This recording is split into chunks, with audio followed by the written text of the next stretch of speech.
मैं मम्मी के रूम में आया ही था, वो आंख बंद करके लेटी थी। इससे पहले कि मैं उन्हें उठाता, अथर मेरे पास आ गया और मेरे शोल्डर पर हाथ रखा। क्या हो गया? मेरा बाप फिर बिना किसी को पता हॉस्पिटल से भी निकल लिया। हाँ भाई, ही इज नो मोर। क्या? कल ही उनकी डेथ हो गई। क्या बकवास कर रहा है यार? हारा, मम्मी ने सुन लिया तो? उन्हें पता है। मैं तुरंत रूम से बाहर आने लगा। अथर भी धीरे धीरे चलता हुआ मेरे पास आ गया। मैं मेंटली प्रिपेयर्ड था कि 3-4 साल में मेरा बाप ब्लड कैंसर की वजह से निपट जाएगा, लेकिन अचानक उनके जाने की खबर मैं डाइजेस्ट नहीं कर पा रहा था। उनका रूम कौन सा है? बता जल्दी। अथर ने उंगली के इशारे से मम्मी के रूम के सामने वाला रूम बताया। मैं उस रूम में ऐसे झांकने लगा जैसे वो मुझे दिख जाएंगे। यार, जो मर जाता है वो कहाँ जाता है? खुद को संभाल भाई, होल्ड योरसेल्फ। आत्मा तो अजर अमर है। मेरे भाई, बॉडीज कहाँ जाती है ये पूछ रहा हूँ, और कहाँ है ये जाके पता कर। ओह हाँ, अभी पता करता हूँ। मैं मम्मी के पास पहुंचा। मेरी आवाज सुनकर शायद उन्होंने आंखें खोल ली। मेरे बच्चे, कैसा है रे तू?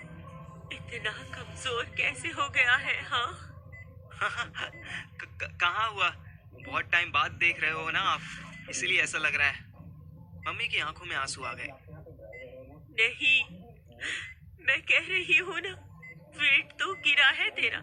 जिम जाता है ना तू, शायद इसलिए। जिम तो दूर, यहाँ अपने ही घर जाना नसीब नहीं हो रहा। मेरे इतना कहते ही मम्मी की आंखों का फाउंटेन स्टार्ट हो गया। मैंने उन्हें गले लगा लिया।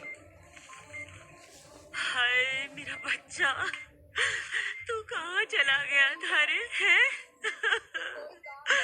मम्मी डांट देगी तो क्या सच में घर छोड़कर चला जाएगा? हाँ, मम्मी के अंदर का गिल्ट आंखों से बह रहा था और मेरे अंदर का गुस्सा आंसू बनकर निकलने लगा। अकेला होता तो कभी नहीं जाता माँ, साथ में बीवी थी मेरी, उसकी रिस्पेक्ट करनी पड़ी। बीवी के लिए तूने माँ को छोड़ दिया?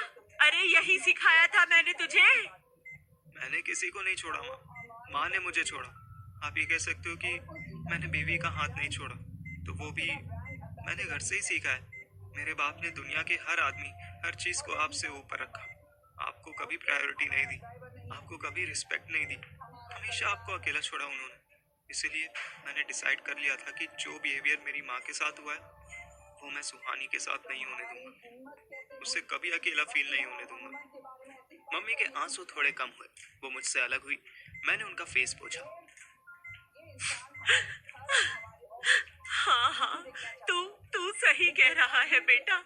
मेरी ही किस्मत में तो दोष है। पति हो या बेटा, कोई भी तो मेरे साथ नहीं रहता। बस करो अब आप, मैं आ गया हूँ। थोड़े दिनों में सब ठीक हो जाएगा, हम सब साथ होंगे। सबके साथ होने की बात सुनते ही मम्मी फिर रोने लगी। नहीं, अब कभी सब साथ नहीं होंगे बेटा। तेरे पापा नहीं रहे। मैं नहीं जानता क्यों, पर मेरा गुस्सा कम होने के बजाय और बढ़ता जा रहा था।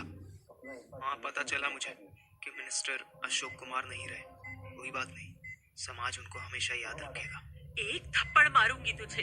बाप थे वो तेरे, कुछ तो सम्मान कर उनका। सॉरी मम्मी, लिहाज था उनका, पर रिस्पेक्ट उनके लिए आज तो नहीं आ रही। कभी आएगी तो सबसे पहले आपको। मम्मी ने डायलॉग पूरा होने से पहले ही थप्पड़ मार दिया। मैं उनके रूम से बाहर निकल गया। अथर दौड़ता हुआ मेरे पास आया।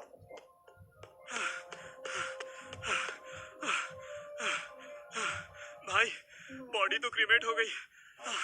क्या? मेरे बिना कैसे कर दी? तेरा कोई ताऊ है क्या? हाँ, उन्होंने बॉडी क्लेम की है। राज आंटी को कुछ समझ में नहीं आ रहा है और तेरा नंबर भी नहीं लग रहा था, और मैंने अपना नंबर चेंज किया हुआ है। सो ऐसी की तैसी उनकी, मेरा नंबर क्यों नहीं लग रहा था? कल रात ही तो मोंटी से बात हुई थी। पता नहीं भाई, मुझे जो बात रिसेप्शन से पता चली है वो मैंने तुझे बता दी। मेरे बॉस और तेरे पिताजी गॉन, मैं अनएम्प्लॉयड हो गया और तू ऑर्फन हो गया, और आंटी। अतर मेरा मूड लाइट करने की कोशिश कर रहा था। लड़कों से और उम्मीद भी क्या की जा सकती है? हम बेवकूफों को फेक इमोशंस आते ही नहीं थे। हमें काम करना आता था। अभी अथर को हॉस्पिटल से लेकर निगम बोध घाट तक पैदल चलने के लिए कोई कह देता तो वो खुशी खुशी चला जाता। पर मम्मी से जाकर 2 वर्ड्स की सिंपैथी देने में उसकी हालत खराब हो रही थी। अभी 10 मिनट पहले मुझे बाप के मरने की खबर मिली थी और ये मुझे जोक सुना के नॉर्मल कर रहा था। कहाँ है ताऊजी एंड टीम? मुझे तो उनकी शक्ल भी नहीं याद। अबे घर गए होंगे। और पता नहीं तेरे रूम का वो टूटा हुआ दरवाजा किसी ने ठीक करवाया होगा भी कि नहीं। कौन सा डोर? बॉम्ब ब्लास्ट में टूटा हुआ डोर, जिसकी वजह से तेरे पिताजी हॉस्पिटल आए। लेकिन एक बात बता, मेरे पापा तो कभी तुझसे मिल रहे थे, कभी ऑर्डर दे रहे थे, तो कभी उस फ्लैट में पहुंच जाते थे जहां तूने राधिका को बांधा था। इसका मतलब तो यही हुआ ना कि वो ठीक हो गए थे।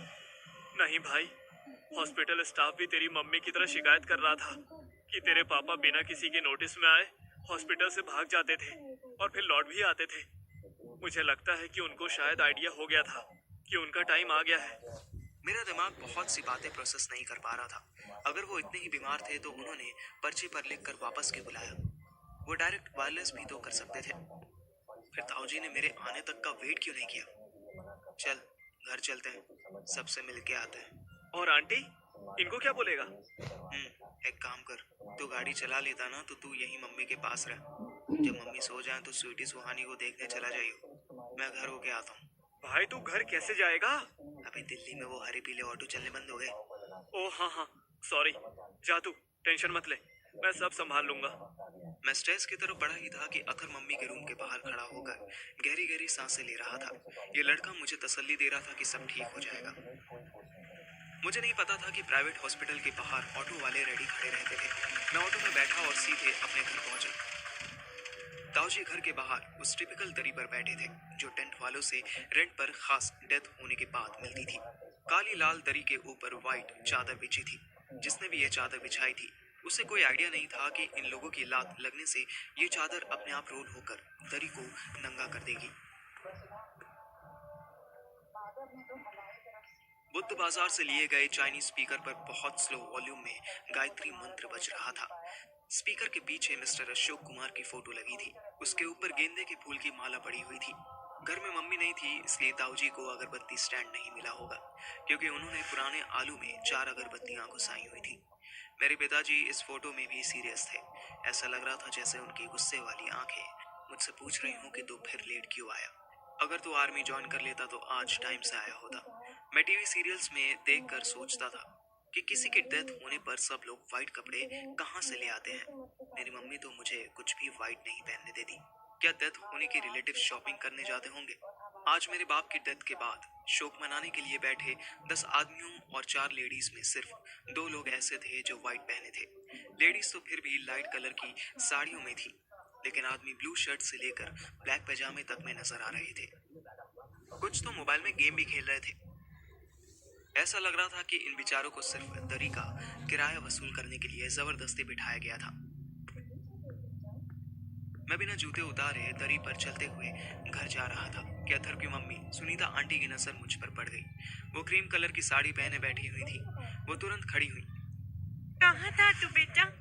बहुत बुरा हुआ बच्चे, बहुत बुरा हुआ। मुझे नहीं पता था कि कितना बुरा हुआ था, पर सुनीता आंटी को पता था। उन्होंने बंदरिया की तरह मुझे जबरदस्ती गले लगा लिया। मेरा फेस फ्लैट था, मैं कोई भी एक्सप्रेशन नहीं दे पा रहा था। उन्होंने मुझे अलग किया। क्या हुआ बेटा? क्या हुआ? कुछ बोलता क्यों नहीं? इतने में मेरे ताऊजी उठ गए। मैंने इन्हें कभी देखा नहीं था, क्योंकि मेरे बाप ने किसी से बना के रखी ही नहीं थी। वो पूरी फैमिली से झगड़ा करके दिल्ली आए थे, पर ताऊजी को पहचानना आसान था। वो मेरे बाप का मोटा वर्जन लग रहे थे। मेरा बाप जितना फिट था वो उतने ही उबले हुए आदमी थे।